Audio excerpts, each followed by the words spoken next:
अर्जुन प्रश्न रखता है कि मनुष्य स्वधर्म का आचरण क्यों नहीं कर पाता। अर्जुन उवाच अथ केन प्रयुक्तोऽयं पापं चरति पुरुषः अनिच्छन्नपि वार्ष्णेय बलादिव नियोजितः। हे कृष्ण, फिर ये पुरुष बरबस घसीट कर लगाए हुए के सदृश न चाहता हुआ भी किसकी प्रेरणा से पाप का आचरण करता है? आपके मत के अनुसार क्यों नहीं चल पाता? इस पर योगेश्वर श्री कृष्ण कहते हैं, श्री भगवान उवाच काम एष क्रोध एष रजो गुण समुद्भवः महाशनो महापाप्मा विद्येनमिह वैरिणम्। अर्जुन, रजोगुण से उत्पन्न ये काम और ये क्रोध अग्नि के समान भोग भोगने से कभी न तृप्त होने वाले बड़े पापी हैं।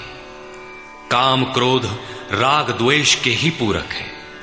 अभी मैंने जिसकी चर्चा की थी, इस विषय में तू इनको ही शत्रु जान।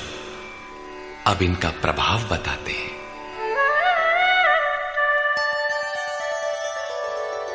धूमेनाव्रियते वह्निः यथादर्शो मलेन च यथोल्बेनावृतो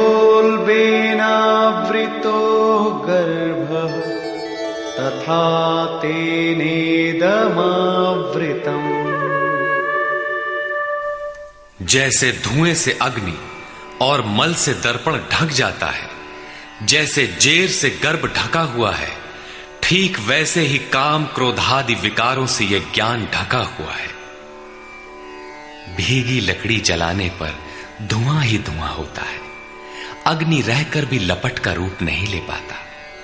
मल से ढके दर्पण पर जिस प्रकार प्रतिबिंब स्पष्ट नहीं होता, झिल्ली के कारण जिस प्रकार गर्भ ढका रहता है, वैसे ही इन विकारों के रहते परमात्मा का प्रत्यक्ष ज्ञान नहीं होता।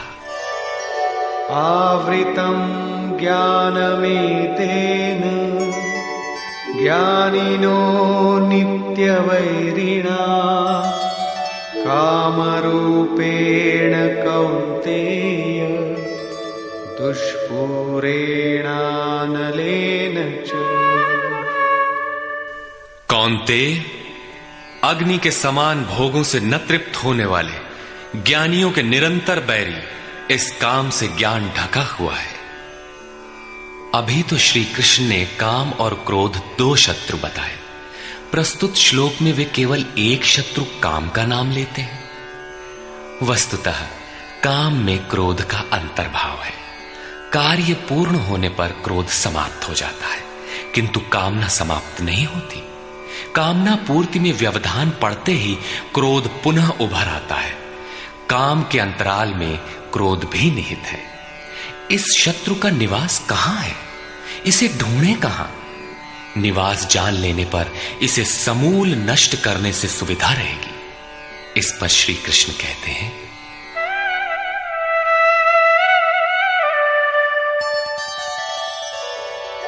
इंद्रियाणि मनो बुद्धि अस्याधिष्ठानमुच्यते एतैर्विमोहयत्येष ज्ञानमावृत्य देहिनम्। इंद्रियां, मन और बुद्धि इसके वास स्थान कहे जाते हैं। ये काम इन मन, बुद्धि और इंद्रियों के द्वारा ही ज्ञान को आच्छादित करके जीवात्मा को मोह में डालता है। तस्मात् त्वमिन्द्रियाण्यादौ नियम्य भरतर्षभ पाप्मानं प्रजह्येनं ज्ञान विज्ञाननाशनम्। इसलिए अर्जुन, तो पहले इंद्रियों को नियम में संयत कर, क्योंकि शत्रु तो इनके अंतराल में छिपा है। वो तुम्हारे शरीर के भीतर है, बाहर खोजने से वो कहीं नहीं मिलेगा। इंद्रियों को वश में करके ज्ञान और विज्ञान का नाश करने वाले इस पापी काम को ही मार।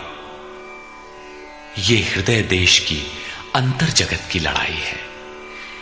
काम सीधे पकड़ में नहीं आएगा, अतः विकारों के निवास स्थान का ही घेराव कर लो, इंद्रियों को ही संयत कर लो।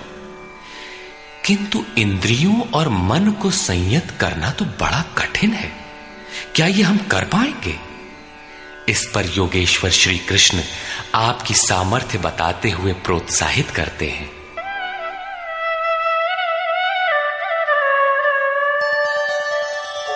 इंद्रियाणि पराण्याहुः इंद्रियेभ्यः परं मनः मनसस्तु परा बुद्धिः यो बुद्धेः परतस्तु सः। अर्जुन, इस शरीर से तू इंद्रियों को परे अर्थात सूक्ष्म और बलवान जान। इंद्रियों से परे मन है, ये उनसे भी बलवान है। मन से परे बुद्धि है, और जो बुद्धि से भी अत्यंत परे है वो तुम्हारा आत्मा है, वही हो तुम। इसलिए इंद्रियों, मन और बुद्धि का निरोध करने में तुम सक्षम हो। एवं बुद्धेः परं बुद्ध्वा संस्तभ्यात्मानमात्मना जहि शत्रुं महाबाहो कामरूपं दुरासदम्। इस प्रकार बुद्धि से परे अर्थात सूक्ष्म और बलवान अपने आत्मा को जानकर, आत्म बल को समझकर, बुद्धि के द्वारा अपने मन को वश में करके अर्जुन, इस काम रूपी दुर्जय शत्रु को मार। काम एक दुर्जय शत्रु है। इंद्रियों के द्वारा ये आत्मा को मोहित करता है, तो अपनी शक्ति समझकर, आत्मा को बलवान समझकर काम रूपी शत्रु को मारना है। कहने की आवश्यकता नहीं है कि ये शत्रु आंतरिक है और युद्ध भी अंतर्देश का ही है। निष्कर्ष, बहुधा गीता प्रेमी व्याख्याताओं ने इस अध्याय को कर्मयोग का नाम दिया है, किंतु यह संगत नहीं है। दूसरे अध्याय में योगेश्वर ने कर्म का नाम लिया। उन्होंने कर्म के महत्व का प्रतिपादन कर उसमें कर्म जिज्ञासा जागृत की, और इस अध्याय में उन्होंने कर्म को परिभाषित किया कि यज्ञ की प्रक्रिया ही कर्म है। सिद्ध है कि यज्ञ कोई निर्धारित दिशा है। इसके अतिरिक्त जो कुछ भी किया जाता है वह इसी लोक का बंधन है। श्री कृष्ण जिसे कहेंगे वह कर्म मोक्षसे अशुभा, संसार बंधन से छुटकारा दिलाने वाला कर्म है। श्री कृष्ण ने यज्ञ की उत्पत्ति बताई, वह देता क्या है, उसकी विशेषताओं का चित्रण किया, यज्ञ करने पर बल दिया। उन्होंने कहा इस यज्ञ की प्रक्रिया ही कर्म है। जो नहीं करते वे पापायु, आराम चाहने वाले व्यर्थ जीते हैं। पूर्व में होने वाले महर्षियों ने भी इसे करके ही परम नैष्कर्म्य सिद्धि को पाया। वे आत्मतृप्त हैं, उनके लिए कर्म की आवश्यकता नहीं है। फिर भी पीछे वालों के मार्गदर्शन के लिए वे भी कर्म में भली प्रकार लगे रहते थे। उन महापुरुषों से श्री कृष्ण ने अपनी तुलना की कि मेरा भी अब कर्म करने से कोई प्रयोजन नहीं है, किंतु मैं भी पीछे वालों के हित के लिए ही कर्म में बरतता हूं। श्री कृष्ण ने स्पष्ट अपना परिचय दिया कि वे एक योगी थे। उन्होंने कर्म में प्रवृत्त साधकों को चलायमान न करने को कहा, क्योंकि कर्म करके ही उन साधकों को स्थिति प्राप्त करनी है। यदि नहीं करेंगे तो नष्ट हो जाएंगे। इस कर्म के लिए ध्यानस्थ होकर युद्ध करना है। आंखें बंद हैं, इंद्रियों से सिमटकर चित्त का निरोध हो चला तो युद्ध कैसा। उस समय काम, क्रोध, राग, द्वेष बाधक होते हैं। इन विजातीय प्रवृत्तियों का पार पाना ही युद्ध है। आसुरी संपद कुरुक्षेत्र विजातीय प्रवृत्ति को शनैः शनैः छांटते हुए ध्यानस्थ होते जाना ही युद्ध है।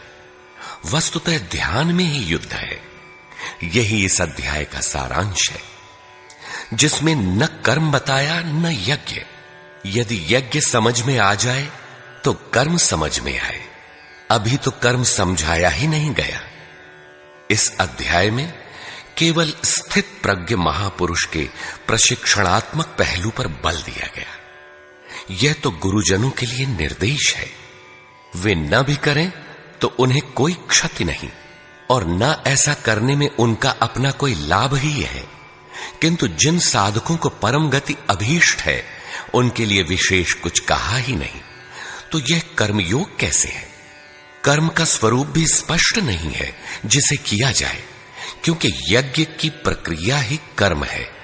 अभी तक उन्होंने इतना ही बताया, यज्ञ तो बताया नहीं। कर्म का स्वरूप स्पष्ट कहां हुआ?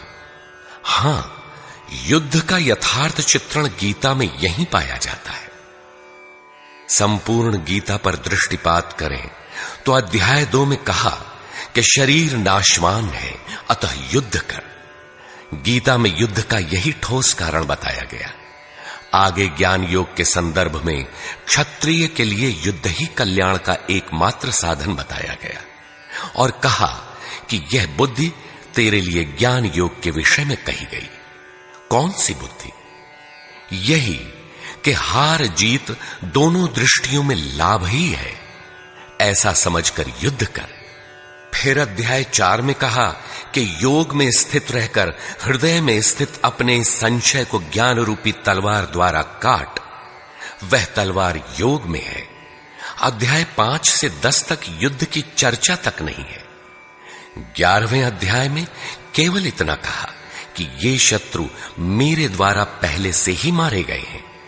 तू निमित्त मात्र होकर खड़ा भर हो जा, यश को प्राप्त कर। ये तुम्हारे बिना भी मारे हुए हैं, प्रेरक करा लेगा। तू इन मुर्दों को ही मार। अध्याय 15 में संसार सुविरूढ़ मूल वाला पीपल वृक्ष जैसा कहा गया, जिसे असंगता रूपी शस्त्र द्वारा काटकर उस परम पद को खोजने का निर्देश मिला। आगे के अध्यायों में युद्ध का उल्लेख नहीं है। हां, अध्याय 16 में असुरों का चित्रण अवश्य है, जो नरकगामी है। अध्याय 3 में ही युद्ध का विशद चित्रण है।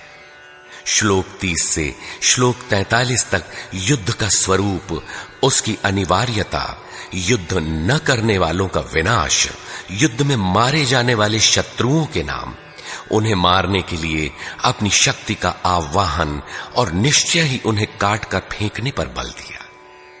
इस अध्याय में शत्रु और शत्रु का आंतरिक स्वरूप स्पष्ट है, जिनके विनाश की प्रेरणा दी गई है। अतः ओम तत्सदिति श्रीमद् भगवद गीता सूपनिषत्सु ब्रह्म विद्यायाम योग शास्त्रे श्री कृष्णार्जुन संवादे शत्रु विनाश प्रेरणा नाम तृतीयो अध्यायः।